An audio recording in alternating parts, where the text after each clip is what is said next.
Ce sera en tout cas sans le Real, cette demi-finale, qui est toujours en course pour la Liga, puisque le Real a battu Bilbao hier soir 1-0. 4 points de retard, il reste 6 journées, tout est jouable. Encore pour le Real. Il y a un classico déjà le 11 mai entre les deux équipes qui devrait être à Barcelone, il faut le dire, être décisif. Ouais, le Barça n'a pas un calendrier facile. Je l'avais consulté de mémoire. Il joue Villarreal. Il y a le classico surtout le 11 mai. Oui, d'accord. Mais ils jouent Bilbao. Ils ont un match contre Bilbao dernière journée, je crois, le Barça. Donc pas simple, mais. Il y a la Coupe d'Espagne qui là, aussi bien sûr. Vu ce qui s'est passé cette semaine, on va dire qu'ils sont toujours en vie. Hein, oui, ils sont toujours en vie. Mais il y a des signaux. C'est vrai que le Real a marqué dans les arrêts de jeu, mais le Barça aussi. Le Barça était quand même. Vous êtes le Barça, vous êtes mené quand même 3-1 à une demi-heure de la fin. Il y a danger. Vous gagnez à 4-3, pénalty 97e minute. C'est des trucs qui sentent bon quand même en général. Le Real, vainqueur sans Mbappé hier, il était dans les tribunes, il était suspendu et il a été sifflé au moment où son visage est apparu, là c'est sur le but de Valverde, au moment où son visage est apparu sur écran géant, il a été sifflé par le public du Bernabéu, des amours provisoires. Attention, non, il a été formidablement accueilli. Et il y a eu beaucoup de mansuétude au départ du public pour lui, malgré ses contre-performances. Si jamais le Bernabéu, c'est pas encore le cas, mais se retourne, pour rattraper la situation, ça sera compliqué. Donc lui aussi, il va avoir une grosse pression. Après non, mais c'est vrai, Bertrand. Il n'y a pas un entraîneur qui ne s'est jamais fait virer, il n'y a pas un joueur du Real qui ne s'est jamais fait siffler. Alors, ils ont réussi à siffler Benzema, Ronaldo en ayant gagné des champions. Donc là, ils se font éliminer, il incarne ça, il se fait siffler. Juste un mot. Le prochain triplé, c'est réglé. Messieurs, le temps passe, pardon. Le temps passe et on a quand même l'un des formateurs de Mbappé autour de la table, c'est Bruno Irles. On a l'impression, Bruno, vu tout ce qu'on a dit ces dernières semaines sur Mbappé, que rien n'a changé parce que vous avez été le premier à lui reprocher de ne pas défendre. Et finalement, de club en club, c'est encore ce qu'on lui reproche aujourd'hui. Simplement, j'ai pas été capable, moi, à 15 ans, de le changer. Je vois pas pourquoi quelqu'un arriverait à 18, à 20, à 25 aujourd'hui à le changer. Il ne changera pas. Regardez les images. Regardez cette flèche, ça vous montre l'écart qu'il peut y avoir entre les défenseurs et les attaquants. On est très attaché quand on est entraîneur à cette notion de bloc regroupé. Et en fait, le problème de Kylian Mbappé, mais aujourd'hui aussi Vinicius ou Rodrigo, et cette situation, on le voit, elle est marquante, voilà, ils sont contaminés, ces joueurs. Regardez, à l'intérieur, on doit fermer l'intérieur du jeu. Regardez, même Hendrick, pourquoi il ne vient pas faire 3 mètres pour aider là, sur la situation, pour fermer cette passe ? Contaminé par Mbappé ? Bien entendu, mais contaminé, bien entendu, parce que... Non, mais ce que je veux dire, c'est que s'il y en a un qui marche, les autres, ils vont faire moins. Mais regardez, là, on est censé aller presser, fermer l'intérieur, surtout fermer l'intérieur. Dans un 4K2, il faut fermer l'intérieur. Bon, on ne ferme pas et c'est terminé. Donc là, à nouveau, l'écart se creuse entre les défenseurs, les attaquants. Et l'adversaire, lui, il y va tranquillement. Et puis là, il peut poser son jeu. Il n'y a plus que 8 défenseurs, voire 7. Et oui, il marque. Donc ce constat, il est important, c'est que, et je pense que Bertrand, ils l'ont dit au niveau du CFC, c'est qu'un Vinicius ou un Rodrigo, ils couraient plus l'an dernier. Oui, mais ce qu'on voulait, c'était l'œil du formateur de Mbappé. Voilà, je suis obligé d'accélérer parce que le temps presse. Un mot de... Kylian Mbappé et ses coéquipiers ont donc été éliminés en quart de finale et l'attaquant français cristallise les critiques, à tort ou à raison. Paul Ruyère avec Valentin Debout.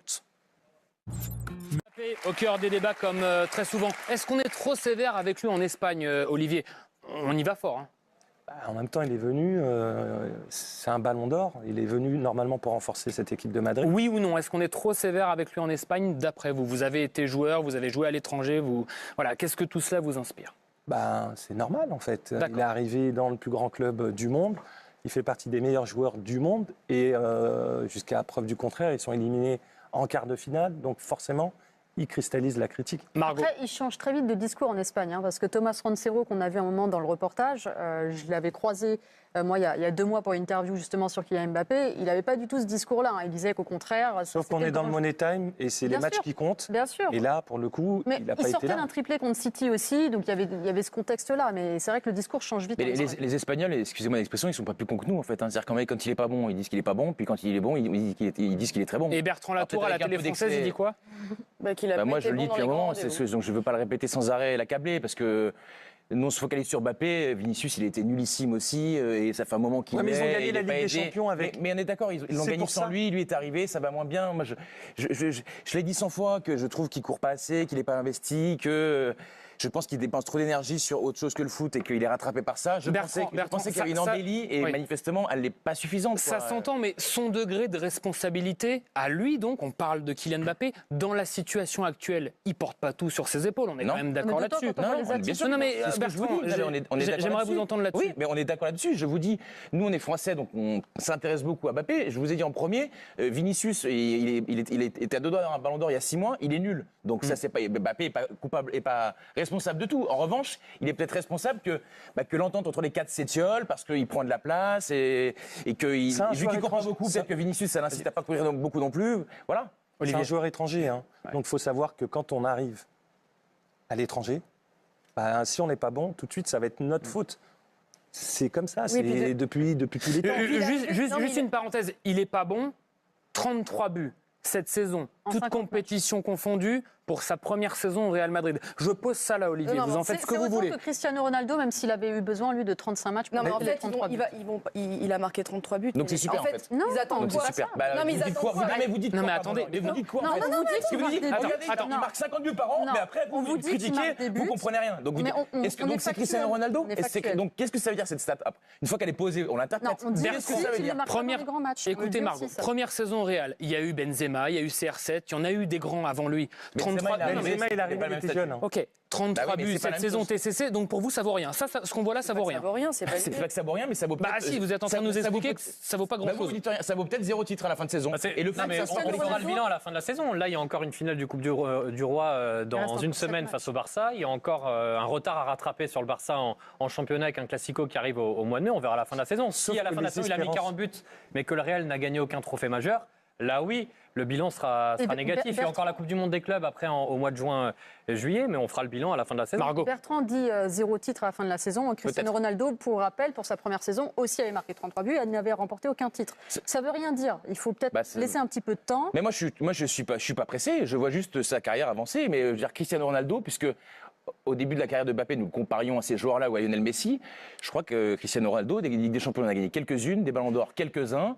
Il a aussi un titre avec sa sélection qu'il a eu plus tard. Donc moi, je suis juste exigeant avec ce qui est un des meilleurs joueurs du monde. Mais après, on peut se contenter le peut mieux faire 100 ans. Et après, on est là aussi pour mettre un petit peu de mesure. Vous avez compris le sens de nos propos. Mais il a jamais dit que c'était de la faute d'Mbappé. Je vous dis pas ni que c'est toute sa faute. Non, mais je parle pas de Bertrand Latour seulement. Je parle de la petite musique qui l'accompagne depuis quelque temps. Moi, je crois qu'en France, quand il est très bon, on le dit allègrement. Et quand il a marqué 3 buts contre City, on a fait un quart d'heure ici pour dire qu'il les a émis. Je ne crois pas qu'il y ait des campagnes. Je veux dire, évidemment, il prend beaucoup de lumière. Donc quand il y a les mariages, parfois il n'y a pas que des mariages. Donc quand il est moins bon, sur l'attitude, parce que j'étais bord terrain sur le match mercredi et sur l'attitude. Oui, je vous rejoins. Il n'a pas une attitude de leader. Il était très en retrait. Jamais il est allé haranguer ses coéquipiers. Enfin, c'est vrai que là-dessus, on l'attend un petit peu plus dans